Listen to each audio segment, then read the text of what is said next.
साथियों नमस्कार, स्वागत है आपका एक बार फिर से चैनल में। आज डेली टारगेट नंबर 2 है। ठीक है, पहला आपने वीडियो देख लिया होगा, नहीं देखा है तो देख लीजिए। उम्मीद है आपको वो वीडियो ज़रूर पसंद आया होगा। इसी तरह सारे वीडियो आएंगे। ठीक है, आज दूसरा दिन है टारगेट का। इसी तरह रेगुलर जो है एक वीडियो या शायद 2 वीडियो मिल जाए आपको, क्योंकि टाइम जैसा भी रहेगा मेरे पास वैसे वीडियो जो है आपके पास आते रहेंगे। ठीक है, तो आज भी उसी तरह पहले जीएस के प्रश्नों को और चलते चलते हिंदी के प्रश्नों को देखेंगे। ठीक है, तो चलिए शुरुआत करते हैं आज के प्रश्नों को। पहला है, शालू वंश की स्थापना किसने की? तो शालू वंश की स्थापना नरसिंह ने की थी। ध्यान से देखते जाइएगा, बहुत इंपॉर्टेंट क्वेश्चन है। ठीक, अगला है, तुलु वंश की स्थापना किसने की? तो तुलु वंश की स्थापना वीर नरसिंह ने की। अंतिम शासक जो है तुलु वंश का कौन था? तो वो सदाशिव था। इससे 2 प्रश्न बन जाते हैं। तुलु वंश का अंतिम शासक सदाशिव और स्थापना करने वाला वीर नरसिंह। ठीक, और सालू वंश की स्थापना नरसिंह ने की थी। दोनों में अंतर है, ठीक है, याद रखिएगा।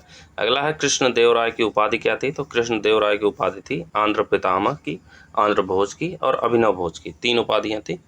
ठीक, अगला है, अपनी सेवा में तुर्की धनुर्धरों को शामिल किया। किसने किया? देवराय प्रथम ने। ठीक है, तो तुर्की धनुर्धरों को अपनी सेवा में शामिल किया देवराय प्रथम ने। नेक्स्ट है, राजवंशों के संस्थापक हिंदू से इस्लाम धर्म स्वीकार करने वाले दक्कनी लोग क्या थे?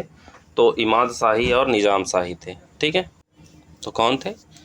इमाद शाही और निज़ाम शाही। ठीक है, ये हिंदू से इस्लाम धर्म स्वीकार करने वाले दक्कनी लोग थे, इमाद शाही और निज़ाम शाही, याद कर लीजिएगा। अगला है, गुरु नानक ने सिख धर्म की स्थापना की। तो किसके समय की? सिकंदर लोदी के समय की थी। ठीक है, अगला है, चरखा का पहला उल्लेख कहाँ मिलता है? तो चरखा का पहला उल्लेख फुतूह उल सलातीन में मिलता है। कहाँ मिलता है? फुतूह उल सलातीन में। ठीक है, राहट का उल्लेख पहली बार कहाँ मिलता है? तो वो मिलता है बाबरनामा में। याद कर लीजिएगा, इंपॉर्टेंट क्वेश्चन है, पूछा जा सकता है। ठीक, आगे बढ़ते हैं। अगला है, दक्कन का लोमड़ी किसे कहा जाता है? तो दक्कन का लोमड़ी अली बरीद को कहा जाता है। किसे? अली बरीद को। अगला है, सर की शैली। सर की शैली का इस्तेमाल मीनारों को हटाने से संबंधित है। ठीक, अगला है, अलाउद्दीन हुसैन शाह की उपाधियां क्या थी? तो अलाउद्दीन हुसैन शाह की उपाधियां थी कृष्ण का अवतार, नृपति तिलक और जगत भूषण। ठीक है, अगला है, महाभारत के तेलुगु अनुवादों के लिए विख्यात था। तो कौन था? एररन जो है, कौन? एररन, टिक्कन और नन्नय, ये जो है महाभारत के तेलुगु अनुवादों के लिए विख्यात थे। अगला है, तालिकोटा का युद्ध लड़ा गया। कहाँ लड़ा गया? तो ये विजयनगर और बीजापुर, अहमदनगर, गोलकुंडा तथा बीदर की सेनाओं के बीच लड़ा गया। ठीक है, तो विजयनगर, बीजापुर और अहमदनगर, गोलकुंडा एक तरफ और बीजापुर बीदर की सेना जो है एक तरफ। ठीक, आगे बढ़ते हैं। मदुरै विजयम, ये जो है जुग्गा दिख रहा होगा, ये माँ है। ठीक है, मदुरै विजयम पुस्तक के लेखक हैं तो गंगा देवी हैं। मदुरै विजयम पुस्तक की लेखिका हैं गंगा देवी। अगला है, जौनपुर साम्राज्य का अंतिम शासक कौन था? तो ये कई बार पूछा गया है, तो ये है हुसैन शाह। इंपॉर्टेंट है, याद कर लीजिएगा। अगला है, शाहना एपील। इस तरह के प्रश्न जरूर आते हैं। तो शाहना एपील जो है हाथियों की सेना का प्रमुख होता था। सरे जानदार जो है सुल्तान के अंगरक्षक का प्रमुख होता था। कोतवाल जो है शहरों में शांति व्यवस्था देखने के लिए होता था। अमीर तुजुक उत्सवों के आयोजन का अधिकारी होता था। अमीर बहर ये आंतरिक नौकायान और जलमार्ग निरीक्षण करता था। ठीक है, सीरी नहर का निर्माण किसने करवाया था? तो सीरी नहर का निर्माण अलाउद्दीन खिलजी द्वारा करवाया गया था। याद कर लीजिएगा, सीरी नहर का निर्माण अलाउद्दीन खिलजी द्वारा। ठीक, आगे बढ़ते हैं। अगला है, पहला शुद्ध अरबी सिक्के किसने जारी किया? तो पहला शुद्ध अरबी सिक्के जारी किया इल्तुतमिश ने। किसने? इल्तुतमिश ने। सांकेतिक मुद्रा जो है किसने जारी किया? तो सांकेतिक मुद्रा मोहम्मद बिन तुगलक द्वारा जारी की गई। बहुत इंपॉर्टेंट क्वेश्चन है, ये पूछा जाता है, कई बार एग्जाम में पूछा भी गया है। आधा और बिक सिक्के किसने जारी किए? तो वो जारी किए फिरोज तुगलक ने। किसने? फिरोज तुगलक ने। अगला है, चांदी का टंका। चांदी का टंका किसके द्वारा जारी किया गया? तो इल्तुतमिश द्वारा जारी किया गया। किसके द्वारा? इल्तुतमिश द्वारा। ठीक है, अगला है, विजयनगर साम्राज्य में वेशवग, वेशवग, वेशवग क्या था? तो वेशवग संबंधित था मनुष्य के क्रय विक्रय से। किससे? मनुष्य के क्रय विक्रय से संबंधित था। ठीक, आगे बढ़ते हैं। अगला है भारत की जलवायु, कृषि, वेशभूषा, नूप शिपेहार जो है का वर्णन अपनी पुस्तक में किया है। तो इसका वर्णन किया है अमीर खुसरो ने। ठीक है, याद कर लीजिए।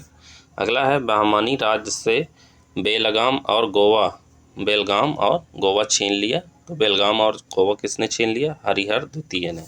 ठीक है, अथावन क्या था? तो अथावन जो था वो भूमि राजस्व विभाग जो है अथावन कहलाता। अगला है ताज उल माशिर के लेखक। ताज उल माशिर के लेखक कौन थे? हसन निज़ामी थे। कौन? हसन निज़ामी।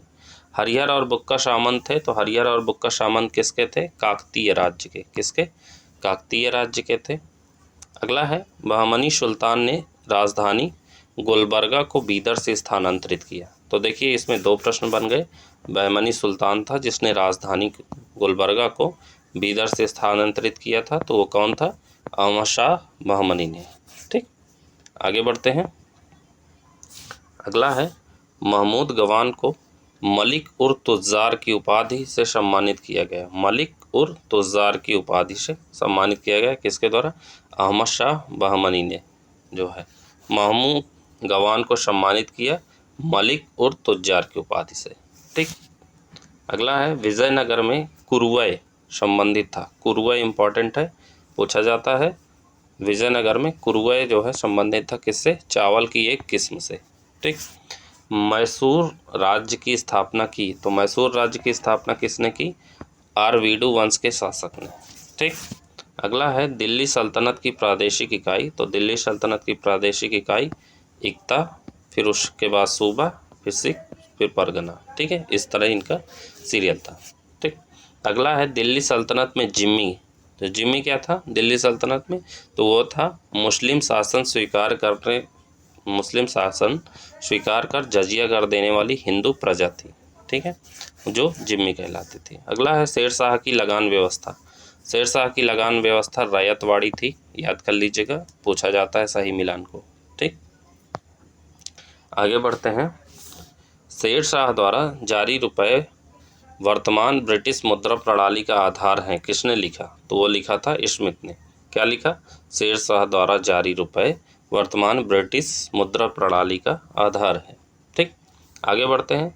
शेरशाह मुगलों की सेना में शामिल था किसमें? चंदेरी के युद्ध में शामिल था। शेरशाह जो है मुगलों की सेना में शामिल हुआ चंदेरी के युद्ध में।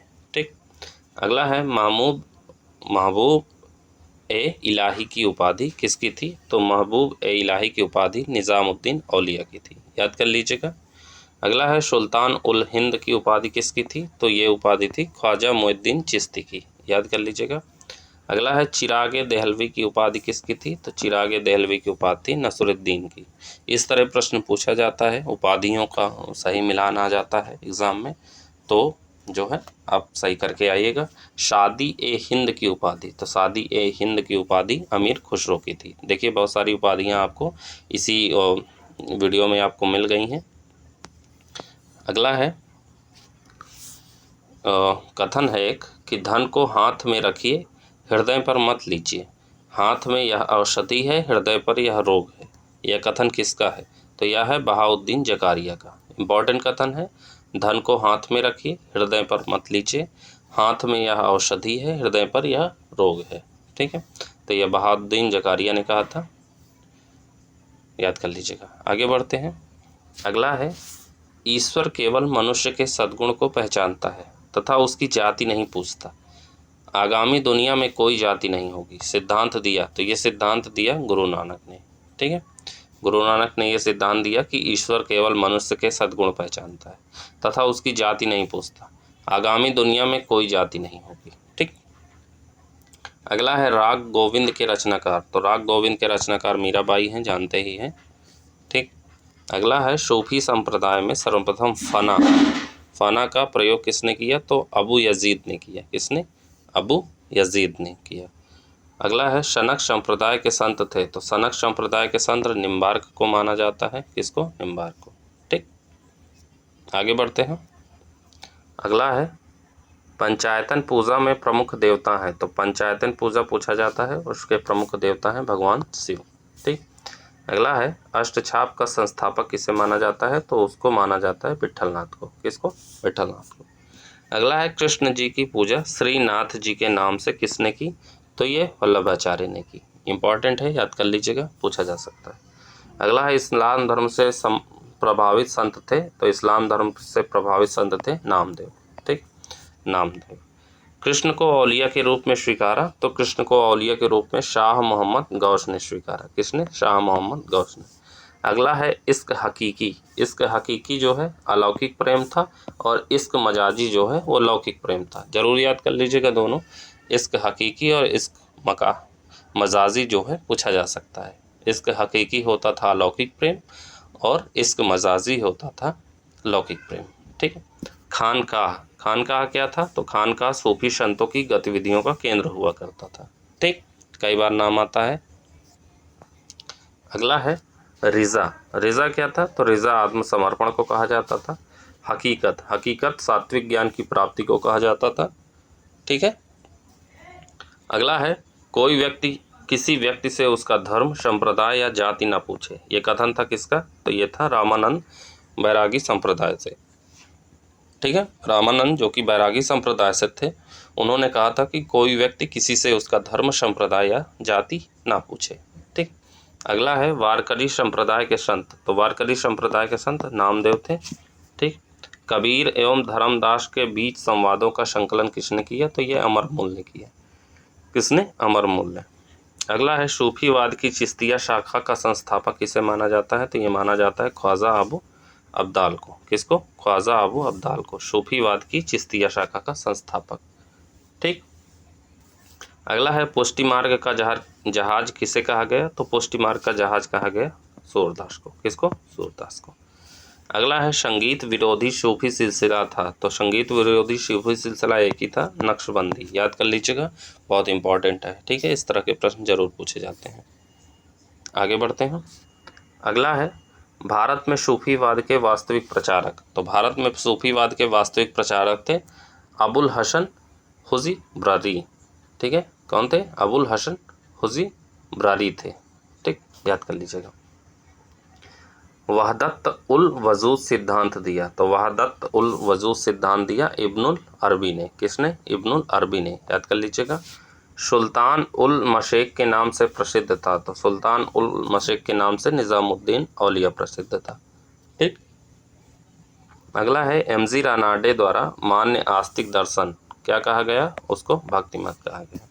उदासी संप्रदाय की स्थापना किसने की, तो उदासी संप्रदाय की स्थापना श्री चंद द्वारा की गई थी।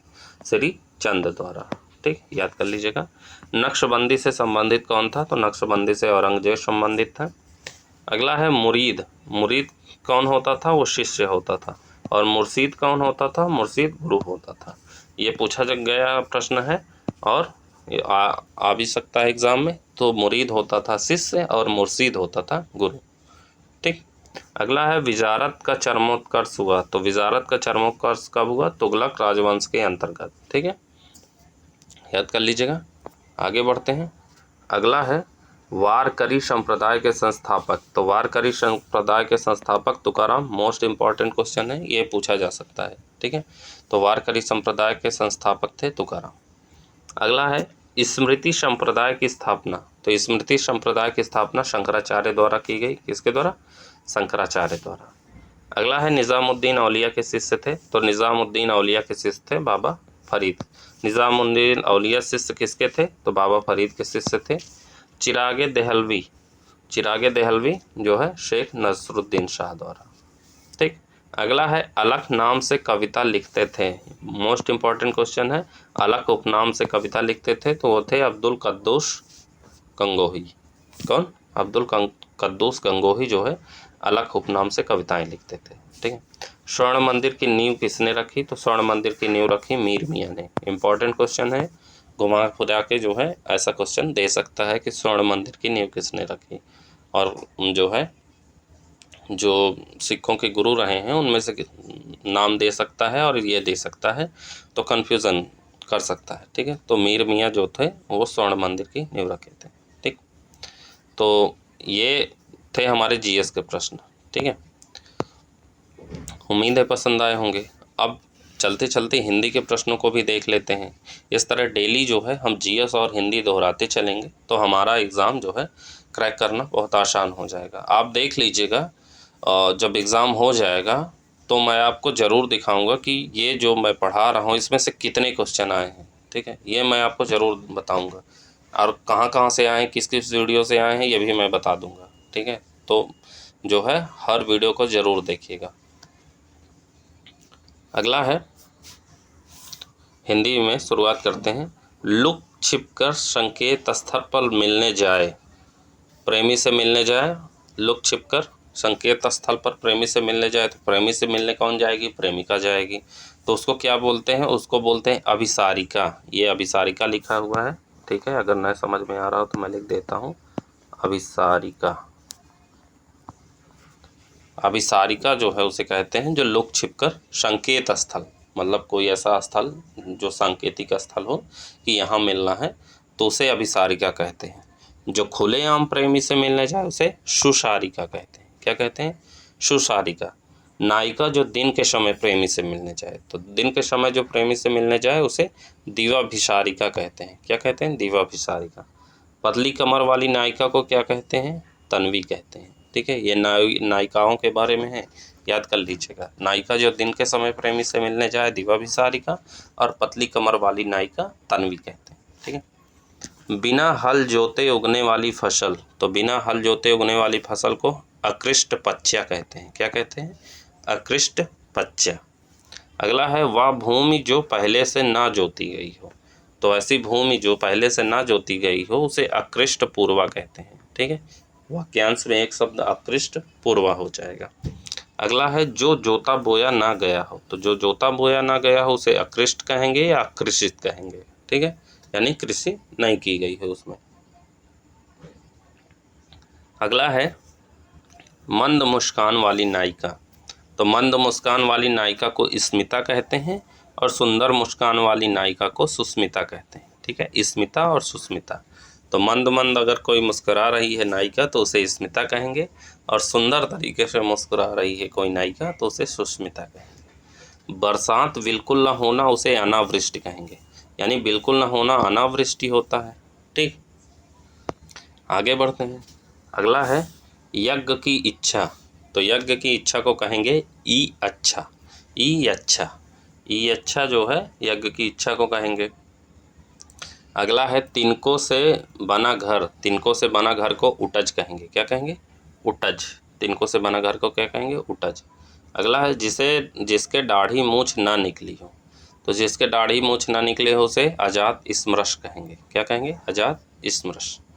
अगला है, पाप के बदले मिलने वाला दुख, तो अगर पाप किया है तो उसके बदले मिलने वाले दुख को क्या कहेंगे? अजाब कहेंगे। क्या? अजाब।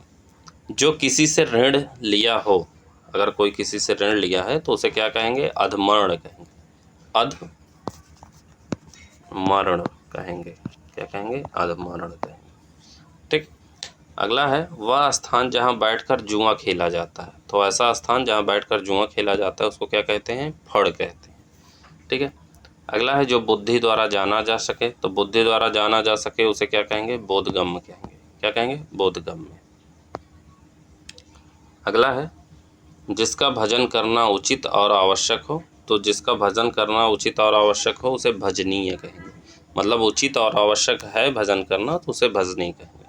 कमल की दंडी को मृणाल कहते हैं, याद कर लीजिएगा, पूछा जाता है कई बार। कमल की दंडी को, जो डंडी होती है उसको जो है मृणाल कहते हैं। जो सब में व्याप्त हो उसे विभु कहते हैं। क्या कहते हैं? विभु। जो सब जगह हो, तो जो सब जगह हो उसे सर्वव्यापी कहते हैं। जो कामना बीत चुकी हो, जो कामना बीत चुकी हो उसे आप्रकाम कहते हैं। क्या? आप्रकाम।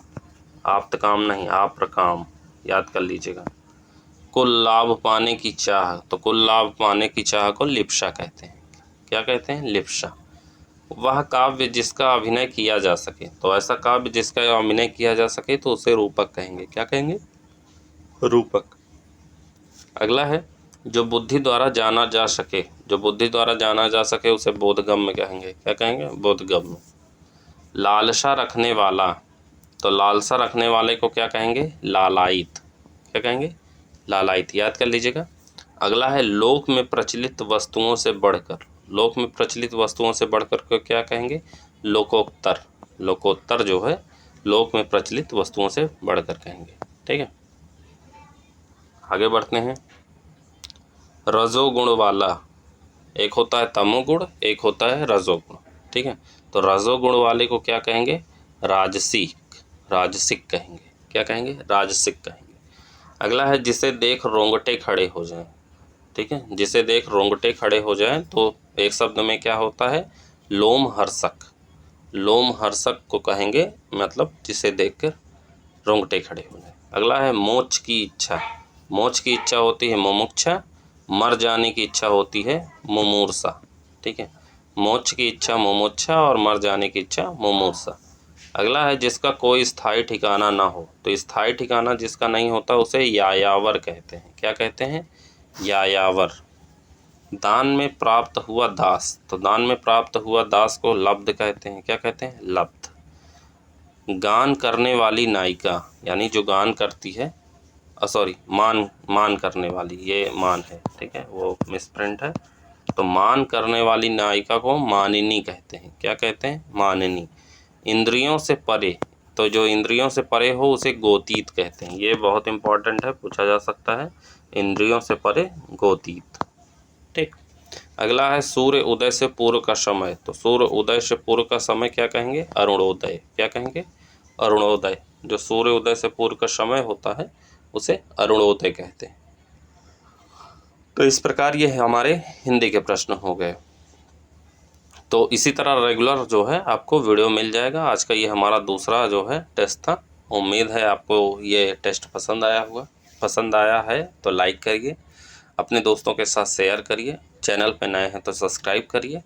ठीक है, तो मिलते हैं अगले वीडियो में। तब तक के लिए जय हिंद, जय Bharat. Thank you so much.